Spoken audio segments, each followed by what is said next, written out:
अस्सलाम वालेकुम dear students, मैं हूं मोहम्मद अहसन अवैसी और आज हम इंशाल्लाह मैथमेटिकल पोर्शन करने वाले हैं असिस्टेंट पैसी का।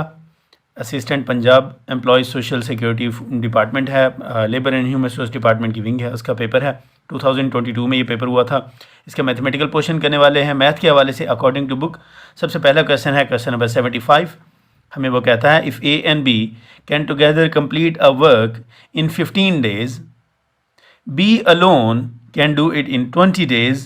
How long will it A take for it?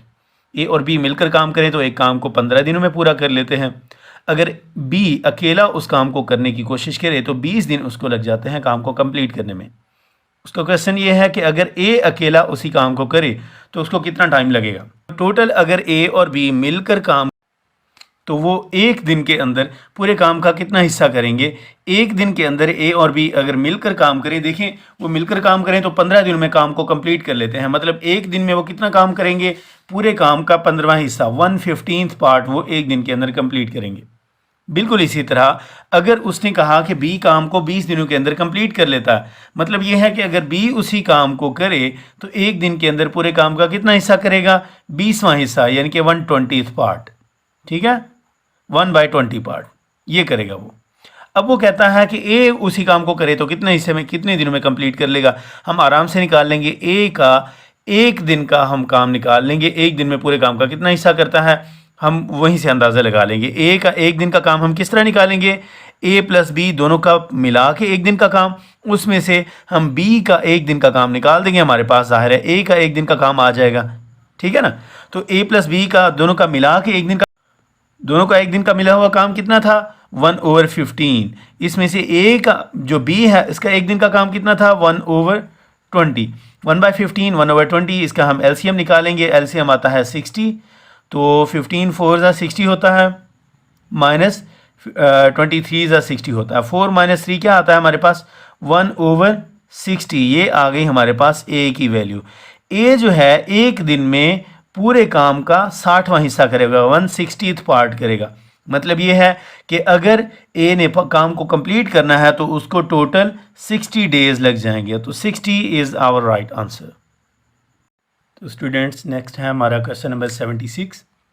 When 52,416 is divided by 312, the quotient is 168. What is quotient when 52.416 is divided by 0.0168? ये इसके क्वेश्चन की स्टेटमेंट है। हम इसको मैथमेटिकल फॉर्म में कन्वर्ट करते हैं, आपके पास आंसर आ जाएगा। इसको यूँ करते हैं, उसने सबसे पहले कहा है 52,416 इज़ डिवाइडेड बाय 312। मैं इसको लिखता हूँ 52,416 इज़ डिवाइडेड बाय क्या था 312। वो कह रहा है क्वोशंट हमारा जो आंसर आता है वो क्या आता है 168। अब आगे नेक्स्ट स्टेटमेंट में उसने क्या कहा है, नेक्स्ट स्टेटमेंट में उसने हमें कहा है what is quotient when 52.416 is divided by 0.0168। हम लिख लेते हैं 52.416 डिवाइडेड बाय 0.0168। 0.0168। हम इस गिवन स्टेटमेंट को, जो उसने गिवन डाटा हमें दिया है, इसको हम इस फॉर्म में कन्वर्ट करते हैं। इस फॉर्म को हम अगर हम गौर करें, इसमें हम गौर कर सकते हैं। इसको सबसे पहले ये देखें कि इसके न्यूमरेटर में ये है, डिनोमिनेटर में इसके तो 312 है जो उसने हमें पूछा है, उसके नीचे 168 आता है। डेसिमल पॉइंट थोड़ा सा मिसप्लेस्ड है, लेकिन 168 इसके नीचे आता है। तो हम 168 को इसके नीचे लाते हैं। आपको पता ही है अगर हम इस नंबर पे इसको डिवाइड करेंगे तो ये आंसर आएगा, ज़ाहिर है इस नंबर पे इसको डिवाइड करेंगे तो ये आंसर आएगा। सिंपल वर्ड्स में अगर 10 पे 2 को डिवाइड करेंगे तो 5 आंसर आएगा, 10 पे 5 को डिवाइड करेंगे तो 2 आंसर आएगा। ठीक है ना, तो हम क्या करते हैं यहाँ पे, मैं कर देता हूँ इसको 52416 है, 52416 डिवाइड बाय 168 होगा, तो आंसर हमारे पास ज़ाहिर है 312 आ जाएगा। अब कुछ हद तक ये इससे सिमिलर हो गया है। और डिफरेंस कौन सा आ रहा है, इसके अंदर डेसिमल पॉइंट्स को देखें। इसके डेसिमल पॉइंट्स जो हैं हमारे पास, इसका 3 नंबर्स के बाद है, इसका 4 नंबर्स के बाद है। मैथमेटिकली ये रूल बेसिक रूल है, ये आपको पता होना चाहिए कि किसी भी फ्रैक्शन के अंदर न्यूमरेटर और डिनोमिनेटर में हम डेसिमल पॉइंट को इक्वल नंबर ऑफ जंप्स लगा सकते हैं। इसका डेसिमल पॉइंट बाय डिफ़ॉल्ट कहाँ पे होता है? कोई भी नंबर है उसका डेसिमल पॉइंट नहीं दिया, मतलब उसके एंड में उसका डेसिमल पॉइंट। हम इस डेसिमल पॉइंट को इक्वल नंबर ऑफ जंप्स लगवा सकते हैं, यानी कि अगर मैं इसका 6 के बाद डेसिमल पॉइंट लिख दूं और इसका 8 के बाद डेसिमल पॉइंट लिख दूं, कोई फ़र्क नहीं पड़ता, आंसर फिर भी 312 आएगा। अगर इसके भी डेसिमल पॉइंट को मैं 2 जंप्स लगवा दूं या 3 जंप्स लगवा दूं, 52.416 बन जाएगा। इसके डेसिमल पॉइंट को मैं 3 जंप्स लगवा दूं, 0.168 बन जाएगा। तो भी इसको उसके 52.416 को 0.168 पे डिवाइड करेंगे, आंसर फिर भी 312 ही आएगा। ओके अब हम इस क्वेश्चन को ज़्यादा से ज़्यादा इससे सिमिलर करते हैं। हम डेसिमल पॉइंट को, आपको ये बात कंफर्म हो गई, हम डेसिमल पॉइंट को इक्वल नंबर ऑफ जंप्स ही लगवा सकते हैं। ऐसे नहीं हो सकता कि न्यूमरेटर में हम 3 जंप्स लगवा दें, डिनोमिनेटर में 2 जंप्स या 1 जंप या 5 जंप लगवा दें। नहीं, न्यूमरेटर में जितने जंप लगाएंगे डिनोमिनेटर में भी उतने ही जंप लगवाएंगे। न्यूमरेटर में जिस तरफ जंप लगाएंगे डिनोमिनेटर में भी उसी तरफ ही जंप लगाएंगे। तो गिवन जो हमारे पास जो उसने जो क्वेश्चन किया है उसके अकॉर्डिंग हम इक्वल नंबर ऑफ जंप्स लगवाएं तो मैक्सिमम कितने जंप्स लगा सकते हैं? 3 जंप्स इसके और 3 इसके लगा सकते हैं। मजीद 1 जंप रह जाएगा, उसको हम खुद ही सॉल्व कर लेंगे। तो क्या करते हैं, हम इसके न्यूमरेटर में से डेसिमल पॉइंट को हम यहाँ पे ले आएंगे। 3 जंप इसके हो गए, इसके डिनोमिनेटर में भी डेसिमल पॉइंट को हम यहाँ पे करके यहाँ पे ले आएंगे। ओके, तो ये फॉर्म हासिल हो गई है हमारे पास, लेकिन ये बिल्कुल इसके जैसी तो है नहीं, हमें तो इसकी वैल्यू चाहिए। ये इसके जैसा है, काफ़ी हद तक इसके जैसा है, लेकिन इसके अंदर एक डिफरेंस आ रहा है। वो चेंज क्या है? यहाँ पे हमारे पास 0.0168 होना चाहिए, यहाँ पे हमारे पास क्या है? 0.168 है। तो मतलब मजीद डेसिमल पॉइंट को और हमने इस तरफ लेकर जाना है, मतलब डेसिमल पॉइंट को हमने और इस तरफ लेकर जाना है। तो मैं क्या करता हूँ उस मकसद के लिए, इसको 0.168 को 10 के साथ मल्टीप्लाई और 10 के साथ डिवाइड कर देता हूँ। अब ये जो 10 इस पर डिवाइड होगा तो इसका डेसिमल पॉइंट मजीद इस तरफ चला जाएगा, तो ये इस फॉर्म में आ जाएगा 0.0168 10 पे डिवाइड होने के बाद। लेकिन जो मल्टीप्लिकेशन वाला 10 था वो तो यहीं पे खड़ा, डिवीजन वाला 10 इसके साथ सॉल्व हो गया, मल्टीप्लिकेशन इसके साथ जो मल्टीप्लाई हो रहा था 10 वो तो यहीं पे खड़ा। ये 10 ओवरऑल इस फ्रैक्शन पे डिवाइड हो रहा है, दूसरी तरफ जाएगा तो जाहिर है ये भी मल्टीप्लाई हो जाएगा। 312 है, इसके साथ हम इस 10 को मल्टीप्लाई करते हैं तो फाइनल फॉर्म हमारे पास बन जाएगी 312 मल्टीप्लाई बाय 10, ये आता है हमारे पास 3120। किसी भी नंबर को अगर हम 10 से मल्टीप्लाई करें तो उसके एंड में एक एक्स्ट्रा 0 लगा दें तो यही आपके पास फाइनल आंसर है। Number 77, x is equal to 7 minus 4 3 square root. Find the value of x plus 1 over x. X की वैल्यू उसने हमें दे रखी है, 1 ओवर एक्स की वैल्यू हम इसको यूज़ करके निकाल लेंगे, फिर दोनों की वैल्यूज़ को हम प्लस कर देंगे। x की वैल्यू हमारे पास है पड़ी, ये है, हम 1 ओवर एक्स की वैल्यू निकाल लेते हैं। 1 ओवर एक्स की वैल्यू किस तरह निकालेंगे? एक के ऊपर x की वैल्यू को डिवाइड कर देंगे, 7 माइनस 4 3 स्क्वायर रूट आ गया हमारे पास। ठीक है, अब इसको हम एक आसान फॉर्म में कन्वर्ट करने के लिए क्या करते हैं, जो गिवन नंबर है ना हमारे पास जो यहाँ पे डिवाइड हो रहा है, ऐसी जब भी हमारे पास फ्रैक्शन आ जाती है इसको हम ईजियर फॉर्म में कन्वर्ट करने के लिए जो नीचे रकम दी हुई होती है इसके कॉन्जुगेट के साथ मल्टीप्लाई और डिवाइड करते हैं। ठीक है, तो कॉन्जुगेट का मतलब ये होता है दोनों टर्म्स के दरमियान में जो टर्म आ रही है, जो साइन आ रहा है उस साइन को अप उलट करके उसके साथ मल्टीप्लाई और डिवाइड कर दें। ये देखिए मैं लिखता हूँ 7 माइनस 4 3 स्क्वायर रूट है ना, मैं यहाँ पे इसको 7 प्लस 4 3 स्क्वायर रूट के साथ मल्टीप्लाई और डिवाइड कर दूंगा, 7 प्लस 4 3 स्क्वायर रूट। ओके, अब मज़ीद मैं इसको सिंप्लीफाई करता हूँ। ये देखें a minus B a plus B उस फॉर्म में है, आपने अलजेब्रा में फॉर्मूला पढ़ा होगा, a plus B into A minus B क्या होता है? a square minus B square. तो मैं यहाँ पे वही लिख देता हूँ नीचे वाली टर्म का, a square minus B square, यानी कि 7 का भी स्क्वायर हो गया और 4 3 स्क्वायर रूट का भी स्क्वायर हो गया, 4 इंटू 3 स्क्वायर रूट आता है, इसका भी स्क्वायर हो गया।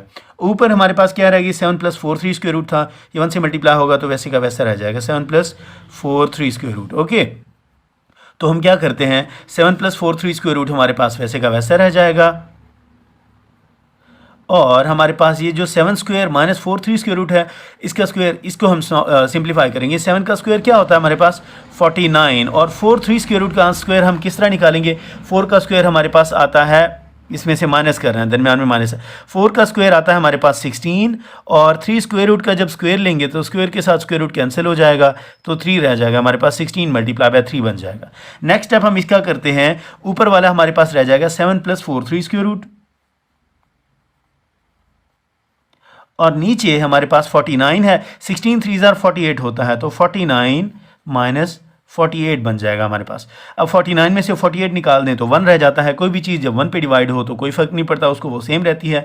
तो मतलब ओवरऑल हमारे पास सिर्फ यही आंसर बन जाएगा। ये हमने किस चीज़ की वैल्यू निकाली थी?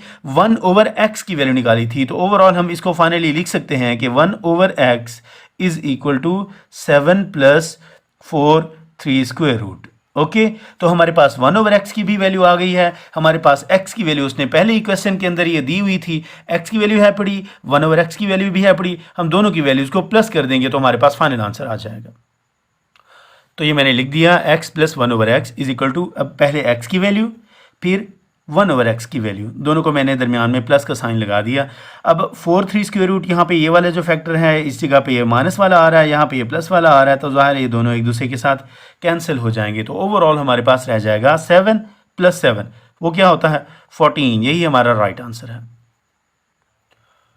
तो स्टूडेंट्स, नेक्स्ट है हमारे पास question number 78। A school has only 4 classes that contain 10, 20, 30 and 40 students.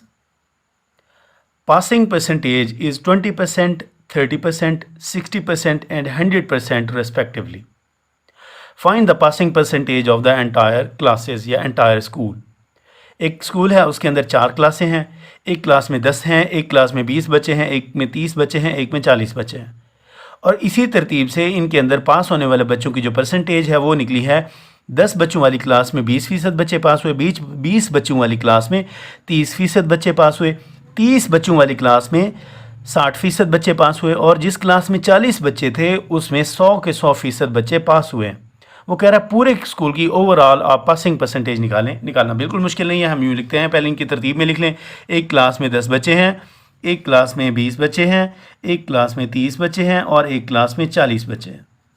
Percentage निकाल लें।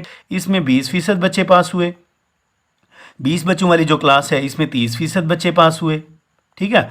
जो 30 बच्चों वाली क्लास है इसमें 60% बच्चे पास हुए, और जो 40 बच्चों वाली क्लास है इसमें 100% बच्चे पास हुए। तो 10 बच्चों का हम 20% निकाल लेते हैं। किसी भी चीज़ का जब 20% निकालना है, एक तो वो फार्मूला है, आप वो फार्मूला यूज़ कर लें, आई होप कि सबको आता होगा। दूसरा जो शॉर्टकट मेथड मैं आपको बताने लगा हूँ, किसी भी नंबर का आप 20% निकालना हो तो आप 10% निकाल लें, फिर उसका डबल कर लें। 10 का 10% क्या बनेगा? किसी भी नंबर का जब 10% निकालना हो बिल्कुल मुश्किल नहीं है, पहले 0 के बाद आप डॉट लगा दें, वो आपका 10% बन जाता है। इसका 10 का 10% क्या बनेगा? 1। अब 10% का डबल कर लें, यानी कि 1 का डबल कर लें, क्या बन जाता है? 2। तो 2 बच्चे हुए, इसका 20%, ठीक है। 10 का 10% निकालना है तो क्या बनेगा हमारे पास? 1। 20% निकालना है तो 1 का डबल कर लें, यानी कि 2। इसी तरह अब 20 का क्या करना है हमने? 30% निकालना है, ठीक है। 20 का आप चाहें तो 10% निकाल लें, फिर उसका 3 गुना कर लें। 20 का 10% क्या बनेगा? 2, फिर उस 2 का 3 गुना कर लें, 2 3 ज़ार क्या बनता है? 6 बनता है। तो आपके पास ये आ गया 6 बच्चे इसके। 20 का 30% आपके पास बनता है 6। ओके, बिल्कुल इसी तरह हम इसका निकाल सकते हैं। 30 जिस क्लास में बच्चों की तादाद 30 है उसका हम 60% निकाल सकते हैं। आप चाहें तो इसी मेथड से कर लें। अब ये क्योंकि बड़ा नंबर है, मैं किसी भी नंबर का कोई भी परसेंटेज निकालनी हो उसका एक और तरीका आपको बता दूं। 30 का 60% निकालना है तो आप क्या करें? दोनों की एक एक ज़ीरो को आप उड़ा दें। 3 × 6 क्या बनता है? 18, तो ये आ जाएगा 18। बिल्कुल इसी तरह आप इनको भी कर सकते हैं। 20 का 30% निकालना है ना, तो दोनों की एक एक ज़ीरो को आप उड़ा दें, राइट साइड से एक एक ज़ीरो आप उड़ा दें। 2 3 ज़ार 6, ये आपका आंसर आ गया। 10 का 20% निकालना है ना, तो 10 का 20% निकालना है तो इसका एक ज़ीरो और इसका एक ज़ीरो उड़ा दें। 2 × 1 2 रह जाता है। तो इस तरह इसकी में से 10 का 20% 2 बनता है, और जिस क्लास में 40 बच्चे थे उसका 100% वो तो ज़ाहिर है पूरे का पूरा 40 आ जाएगा। तो ओवरऑल हमारे पास जो पास होने वाले बच्चों की तादाद है वो है 2, 6, 18 और 40। इनको हम प्लस कर दें तो टोटल पास होने वाले बच्चों की तादाद आ जाती है हमारे पास 66। और क्लास की जो टोटल तादाद थी वो हम किस तरह निकाल सकते हैं? इनको प्लस करके। एक क्लास में 10 बच्चे थे, एक में 20, एक में 30 और एक में 40। इनकी टोटल तादाद बनती है हमारे पास 100। टोटल बच्चे 100 थे और उसमें से पास होने वाले बच्चों की तादाद है 66, ठीक है। और 66 पास होने वाले बच्चे, 100 टोटल बच्चे। इसको परसेंटेज में हमने कन्वर्ट करना है तो मल्टीप्लाई बाय 100 कर देंगे। 100 से 100 कैंसिल हो जाएगा। 66% पास होने वाले बच्चों की ओवरऑल परसेंटेज है। ये हमारा फाइनल आंसर है। स्टूडेंट नेक्स्ट हमारा क्वेश्चन है 79। A person buys a shirt in $470, sold it in 540, find its profit percentage. उसका प्रॉफिट जो है वो परसेंटेज में हमने निकालना है। प्रॉफिट निकालने का तरीका ये है कि जो उसकी सेल प्राइस है उसमें से कॉस्ट प्राइस को हम निकाल दें। सेल प्राइस क्या थी उसकी 540, कॉस्ट प्राइस क्या थी उसकी 470। 540 में से जब 470 हम निकालते हैं तो हमारे पास आंसर आ जाता है 70। ये उसका प्रॉफिट है। प्रॉफिट परसेंटेज में कन्वर्ट करने का तरीका क्या होता है? Given profit over cost price. Cost price हमारे पास क्या है? कीमत खरीद 470 मल्टीप्लाई बाय 100। ये हमारे पास प्रॉफिट परसेंटेज में कन्वर्ट होके आ जाएगा। तो हमारे पास क्या होगा? यहाँ पे एक ज़ीरो के साथ एक ज़ीरो कैंसिल हो जाएगी। ओवरऑल हमारे पास बन जाएगा 700/47। तो स्टूडेंट्स हम 700 को 47 पे डिवाइड करते हैं। 700 को 47 पे अगर डिवाइड करें तो इसको डिवाइड करना बड़ा मुश्किल है हमारे लिए, क्योंकि 47 एक रेगुलर या easy to process word number नहीं है। तो हम इसको इसके क्लोजेस्ट होल नंबर में कन्वर्ट करके फिर हम प्रोसेस करते हैं, हम अपना आंसर अप्रॉक्सीमेट निकाल लेंगे। ठीक है, तो मैं इसका क्या करता हूँ, 47 को 47 नहीं लिखता, मैं इसको 50 लिख देता हूँ। 700 को 47 पे तकसीम नहीं करते, हम पूरे 50 पे तकसीम कर लेते हैं। हम उसके मुताबिक अपना आंसर एडजस्ट कर लेंगे। 50 पे तकसीम करना हमारे लिए आसान है। 50 1 ज़ा 50 होता है, 70 - 50 20 रह जाता है, ऊपर से एक ज़ीरो उतारा, ये 200 बन गया। 50 4 ज़ा 200, तो यहाँ पे ये ख़त्म हो गया। फाइनल आंसर हमारे पास क्या आता है? 14। लेकिन ये पूरे हम बड़े नंबर को हमने इस पे तकसीम किया, जितना एक्चुअल हमारा नंबर था 47, हमने इससे बड़े नंबर को तकसीम किया। अगर इससे छोटे नंबर को 50 से छोटे नंबर को तकसीम करते तो हमारे पास 14 पॉइंट समथिंग, यानी कि 14 पॉइंट शायद 1 या 14.2 या 12 ऐसा कुछ आ जाता। ये हमारा राइट आंसर बनता है। लेकिन गिवन ऑप्शंस में हमारा ये ऑप्शन दिया ही नहीं गया, 12 और 13 दिया गया है, तो हमारे पास none of these right answer होगा। नेक्स्ट क्वेश्चन में हमें वो कहता है, question number 80, ₹1200 is lent at 5% per annum for 3 years, find the final amount.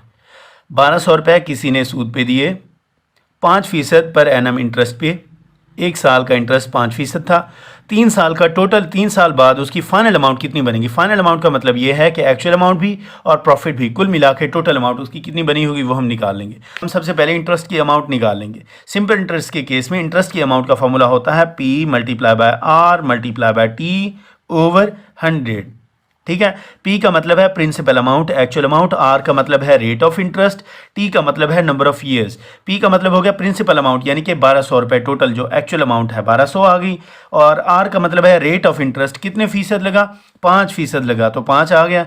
और T का मतलब है नंबर ऑफ ईयर्स, कितने साल है? 3 साल के लिए है, तो मैं 3 से मल्टीप्लाई कर दूंगा, ओवर 100 आ गया। 100 के इन 2 ज़ीरो के साथ 1200 के 2 ज़ीरो कैंसिल हो जाएंगे, तो ओवरऑल हमारे पास रह जाएगा 12 5 ज़ा 60, 63 ज़ा 180। तो टोटल इंटरेस्ट की अमाउंट हमारे पास आ गई 180। लेकिन जो फाइनल अमाउंट होती है, फाइनल अमाउंट जो हम हासिल करते हैं, उसमें हमारी प्रिंसिपल अमाउंट जो एक्चुअल अमाउंट हमने दी होती है, जो कि हमारे पास यहाँ पे 1200 है, प्रिंसिपल अमाउंट प्लस इंटरेस्ट, इनको प्लस कर दें तो हमारे पास आती है फाइनल अमाउंट जो उसने हमसे पूछी है। ओके, तो हम क्या करते हैं, प्रिंसिपल अमाउंट हमारे पास है 1200 और इंटरेस्ट की अमाउंट है हमारे पास 180। 1200 और 180 ये बनता है 1380 रुपये। यही हमारा फाइनल आंसर है।